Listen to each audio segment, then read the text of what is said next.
Hello guys, this is Terry from Genki Gaming TV coming back at you with another Yokai Watch episode review. Today's episode, which is episode 20, Maboroshi no Zeroban Sukunin, or the Illusionary Screen Zero.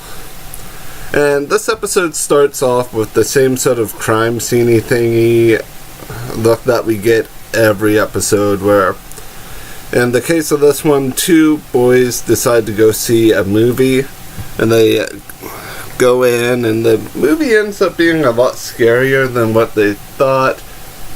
And the one boy notices that his friend is being affected by the movie, and his friend then scares him, and he sprints right out of the theater faster than as if someone said there's free cotton candy in the parking lot or something like that. But the kid flew out of there. And then we transition basically into the episode itself, which is fairly well paced for an episode like this, where you're back and forth from one location to another. We basically come in to our detective agency minus Keisuke, because apparently he's actually out doing stuff instead of sitting there in a hot room that has no air conditioning. Come on, people, you gotta go do something. Go get ice cream, go to the mall. You can't just start the episode there all of the time, especially with no AC. And is Akinori's grandma even going to fix the AC? I don't think they are. I don't think she is. But we do get one really cute thing out of this, other than what's going to be following what I say. But we get a cute scene of Natsume sitting in front of the fan. Like, that imagery is just really cute and really well polished by Level-5. Toma has his back against the wall, and Toma's the one who actually asked where Keisuke was, so negative points to Akinori. There's no Natsunori ever going to happen, because Akinori just shot himself in the foot for that ship. But that's beside the point. Let's go a little bit further into the episode. Hime shows up. Hime has tickets for the movies. And they decide, hey, that might be something we could do. Maybe. If we ever want to leave the detective agency. And Natsume brings up the fact that Keisuke is with his friends, Tank and Kojiro. Or Koji, I mean. I've been playing too much Sushi Strikers, so excuse me if I call Koji-kun Kojiro or Kojiro, because the name similarity in both... Oh, never mind, let's get back on topic.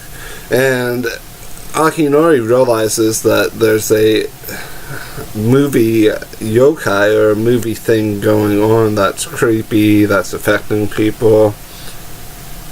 And while they're looking at the website, Akinori freaks out like Keisuke, and like, this is what Keisuke would have done if he was here. Ah!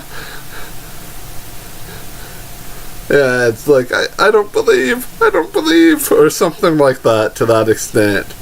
But as things really transition on in this episode, Natsume decides to go catch up with her brother, which leaves the other three, well, Akinori, Toma, and Proxy Hime.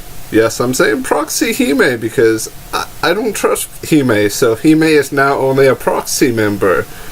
Even though Hime calls Natsume Natsume-chan, which infers that they have a closeness, a good bond in friendship. Because stuff like that's important when you get into the whole honorific thing. Kun-san, Chan. It's all there. So she's invaded their friend zone, kind of. But let's get back to the focal point. They talk to the boy that was scared at the beginning of the episode. He said his friend's been acting weird after the movie, and that his friend showed up and that something was wrong with him. Something was not good. He knew something was up when his friend showed up at his door, and he looked through the little camera thing and saw his friend's face. This slightly tips off Toma, so they go looking for Theater 3 after we transition back to Natsume, who Keisuke convinces to go see a movie in Theater 3, which is actually Theater 0. Natsume says be coolly because she was surprised at the actual movie itself, at the jump scare. She was not afraid of the jump scare, she was merely surprised by it. But then as that scene transitions on, she's starting to realize something is up with her brother, that he is not the Keisuke that she lives with. And she was right, and they get pulled into the movie side, kind of. Well, the people affected by this yokai are pulled into the screen or are shown on the screen to add extra fear factor, causing panic, and then they're transitioned into the film zone, kind of. At least that's what I'm calling it. So Akinori, Toma, and Hime go after them, go after Natsume, and they find Film Shadow Natsume. That's what I'm calling her right now, who convinces them to go into the movie theater. Hime and Akinori sit down. Toma is still hesitant, because Toma is our hesitant boy that shows no emotion, except for the exception of a couple different scenes. But as this transitions on, we get a panned shot of Keisuke and Natsume yelling, "Don't sit down," or don't fall for this, that's not me. So Toma is able to save Akinori and Hime, because basically what went on is Akinori actually used his magic, or his Omioji power, and attempted to fight, but the light of the attack was enough for them, and then they're transitioned out of the theater, aka the yokai tossed them out. And I have to say, one of the favorite things I like about this episode is how sound is used. Like, there's subtle differences on like how it's being utilized by QLM and Level-5 for this. It makes me actually look forward to the game more and more, knowing that they're using sound to display emotion, they're using sound more fluidly and dynamically. I may actually have to wear my earbuds while playing it on the Switch. Instead of playing it on TV mode, I might have to play it in handheld mode to get the immersion. But that's beside the point. Back on topic. After being tossed out of the theater, the three of them are surrounded by people who are, in fact, the film shadow people that were affected by the film. Then they transition back to the detective agency, aka Akinori's bedroom, defeat it with their tails between their legs, kind of. Per se, actually. And Akinori comes up with an idea of how to save the day. He decides to use the Anima Watch, or the Yokai Watch Anima, to become super skinny Akinori. Shows up at the theater, acts like a mark, and then Shadow Film Natsume finds him, and she even uses Kimi instead of like Akinori-san or Akinori, or even any form of politeness, because Kimi is like rather brash sounding. Like, you're not gonna say Kimi unless you're around someone that you can talk to at that level. And Natsume, being raised by Keita and Fumi, would probably have a more proper dialect, just in general. I know I'm going a little bit off topic, but it's important. That should have thrown... I know Akinori was using this all as a plan to get into the film world, so that he could summon Suzaku, who comes in through a portal that does like a feather attack that breaks all of the film chains. But still, I know he was playing coy to this whole plan, but Level 5 doing that, the whole her using Kimi, will be a good sign for people playing the game if they've not seen the episode and if they don't understand the context at the time. But that's just my point here. So we get in there and we actually transition onto a full fighting scene. Akinori is back to his chubby self because they're like tossed out of the movie, but they're still in the theater.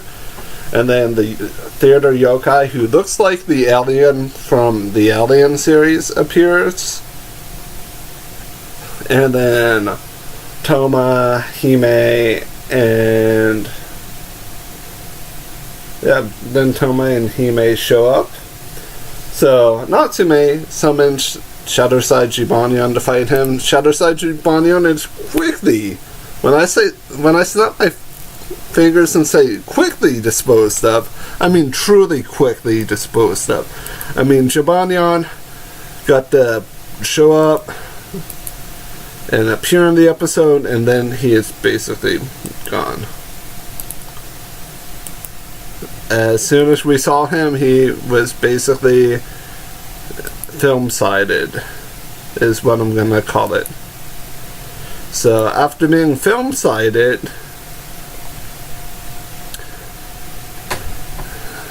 the yokai, Philomene, or how do you pronounce it, Philomene, does the same thing to Akinori and Toma. Toma sees everyone like basically dead on the ground, and Philomene is actually a portmanteau, film plus gremlin.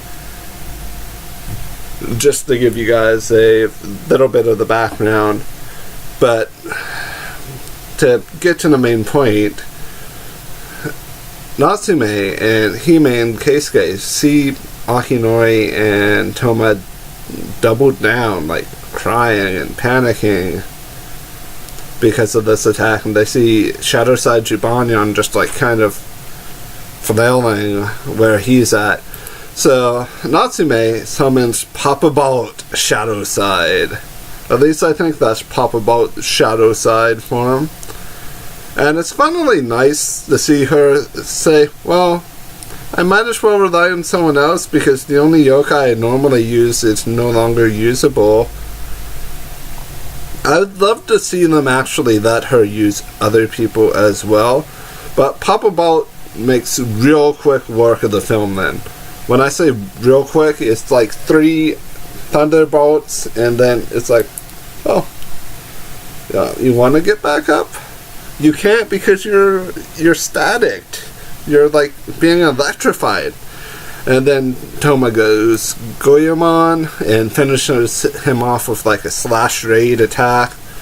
And then he transitions from being the xenomorph ShadowSide form back into his light side form.